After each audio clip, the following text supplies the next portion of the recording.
Tu mangeras par le sueur de ton front. Et Dieu a maudit la terre. À cause, n'est-ce pas, de ce que, comme avant de recevoir quelque chose, puisse passer par le travail.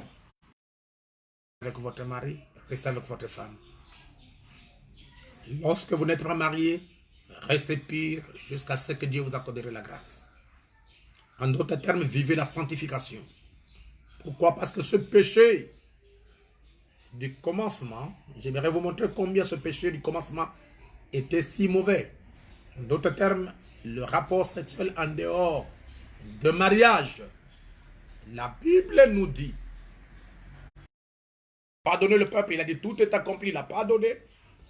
Au moins de son sang, nous avons la rédemption, mais la punition reste valable jusqu'à nos jours. Et s'il y a une autre génération après nous, cette punition va rester valable.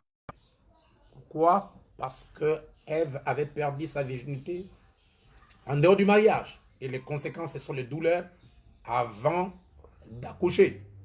C'est pour vous dire, avant qu'une femme ne donne naissance à un enfant, il y a toujours des douleurs.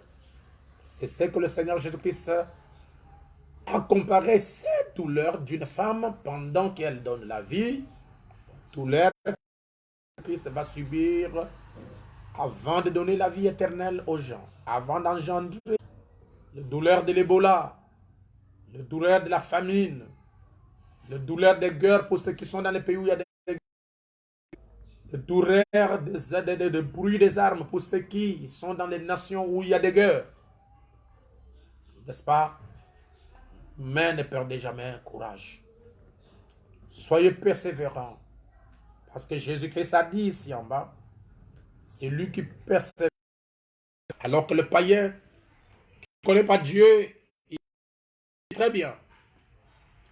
Nous ne devons pas suivre des gens parce que nous ne savons pas comment est-ce qu'ils ont parvenu à voir ce qu'ils ont. D'autres ont vendu leur corps, ont vendu des enfants. Hein? D'autres ont signé des pactes avec le diable, avec Satan, avec des esprits de tout genre. Et ils sont devenus ce qu'ils sont aujourd'hui. D'autres ont vendu même, n'est-ce pas, les années de leur résistance. Au chapitre 16, si je ne me trompe pas, à partir du verset 23. Donc, avant que quelque chose de bien arrive sur la terre, il y a toujours des douleurs. Avant que la pluie ne tombe pour produire la vie, le ciel doit être déchiré. Pas de tonnerre, pas de bruit, par le vent, n'est-ce pas, par des souffrances. Et après la pluie tombe. Une femme pour donner naissance à un enfant, dans ses bras, ou bien ses jumeaux dans ses bras, toute cette souffrance, elle a oublié ça. Dieu a promis aux croyants la vie éternelle. Et nous la recevons sur la terre. Nous commençons cette vie, nous bénéficions de cette vie éternelle sur la terre par le baptême du Saint-Esprit, par la nouvelle naissance. Dieu a promis à l'Église une nouvelle cité. La cité parée d'or. La cité où il n'y aura pas de pleurs, de cris. La cité où il y aura la joie. La cité où il y aura le bonheur. Il dit dans la bouche des mères futures, il poussera, n'est-ce pas, de la terre. Exactement à l'endroit où Jésus-Christ fut enlevé. Exactement à l'endroit où Abraham a rencontré Melchisedec. Exactement à l'endroit, n'est-ce pas, où Jésus-Christ fut enlevé. À Jérusalem. Cette cité qu'Abraham cherchait. Cette cité que les autres ont saluée au loin. Le Seigneur Jésus-Christ, cet endroit, cette cité, cette vie de Dieu que vous avez reçue par la nouvelle naissance. Vous voyez, on parle des douleurs de l'enfantement. Lorsqu'une personne cherche le baptême du Saint-Esprit, il gêne, il prie, il crie, il ne dort pas, il passe des moments difficiles dans sa vie pour atteindre le but. Il doit passer par la mort. Et cette mort produira une autre sémence à l'intérieur de cette même sémence qui est allée sous terre. Jésus-Christ doit aller sur la terre, afin que par Jésus-Christ, la vie qui est en lui puisse sortir pour entrer dans d'autres personnes. Si vous voulez recevoir la vie éternelle, vous devez mourir vous-même.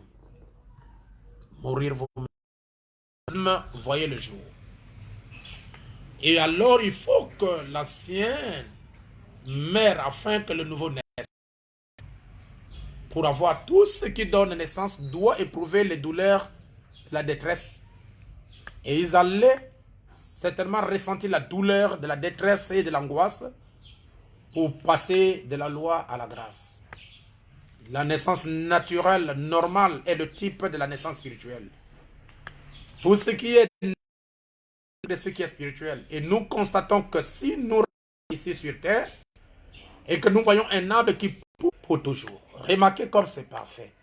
Maintenant dans 1 Jean chapitre 5, je crois que c'est là, si je ne me trompe pas, il est dit, il y en a 3 qui rendent témoignage dans le ciel, le Père, la parole et le Saint-Esprit.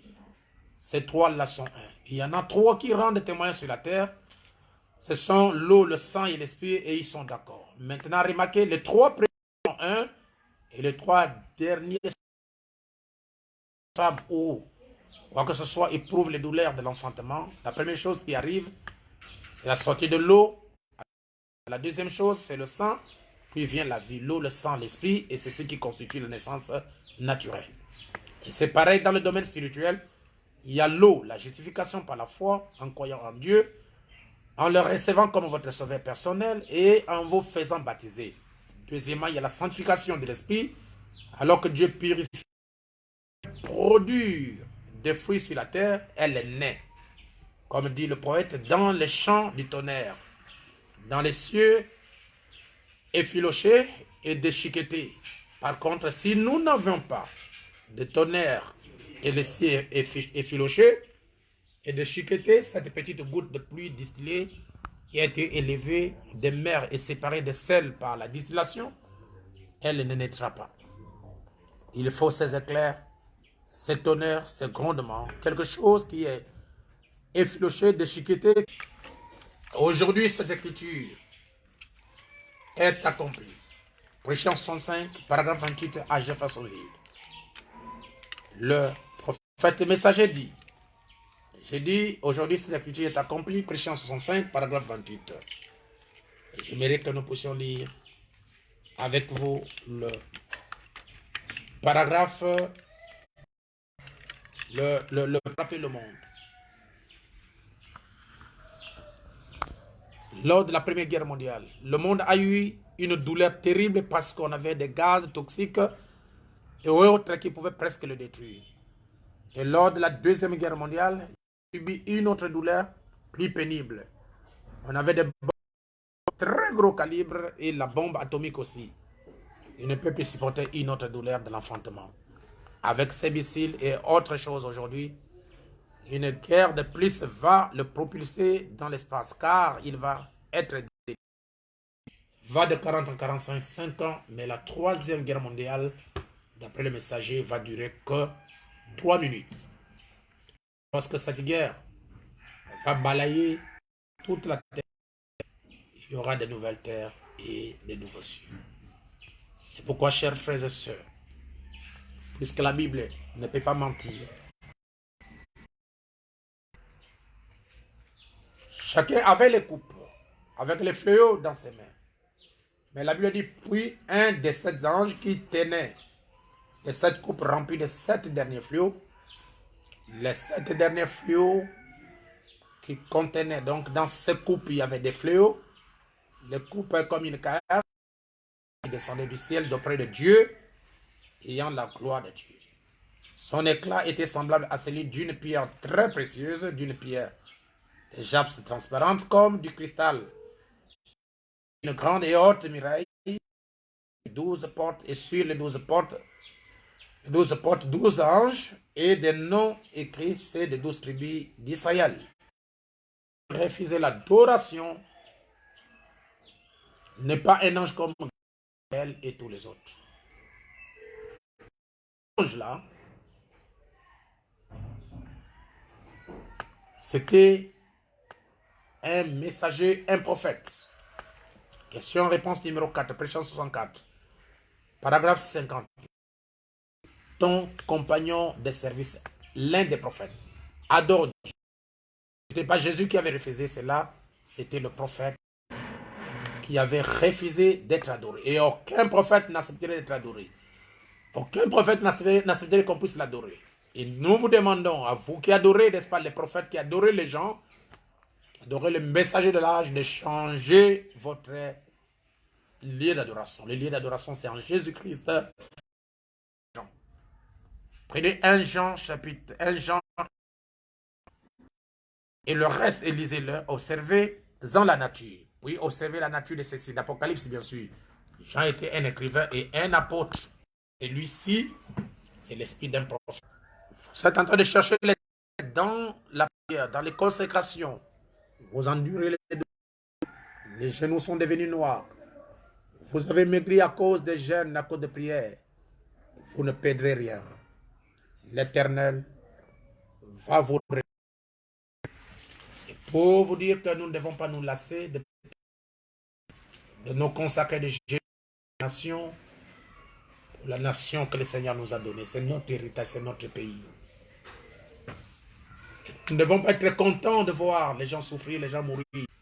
Je l'annonce déjà, ça serait. Où passeras-tu ton éternité? C'est le message que nous allons passer, nous allons prêcher prochainement. Donc pour terminer, comme je le disais, nous allons lire dans Ézéchiel chapitre 7 et nous lirons à partir du verset du roi et qu'il lui réussit dans tout ce qu'il s'était proposé de faire dans la maison de l'Éternel et dans la maison du roi. L'Éternel apparut à Salomon pendant la nuit et lui dit: j'exauce ta prière et je choisis ce lieu comme la maison de votre mauvaise voie. Il se pourrait que c'est toi qui es à la base, n'est-ce pas, qui retarde la guérison pour notre nation. Les États-Unis d'Amérique, c'est toi, il se pourrait qui est à la base, qui freine, qui empêche la main de l'Éternel d'exercer son pouvoir pour la guérison totale. Tous ceux qui sont malades, effrénés, arrêtés, n'est-ce pas, l'épanouissement, je vais dire, son pays. Voilà, chers frères et sœurs, ceci vous concerne, parce que l'Éternel cherche un homme qui se tiendrait à la brèche et qui prierait pour que Dieu puisse arrêter le malheur. L'Éternel cherche un ange intercesseur. N'oublie pas mes sœurs, n'oublie pas ton peuple au travers du monde entier. N'oublie pas mon frère Brice, interprète avec son épouse. N'oublie pas mon frère Sylvestre avec son épouse Vanessa.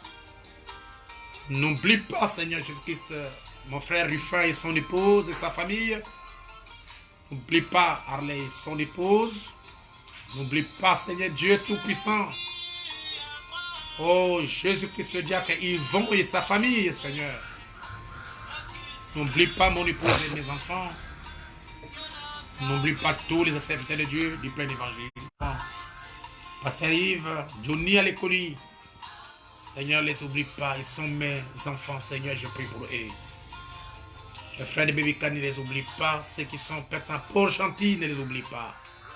Seigneur Jésus-Christ, le Dieu Tout-Puissant, répands ta grâce, notre Seigneur, sur tes enfants et soutiens-les par ta main puissante.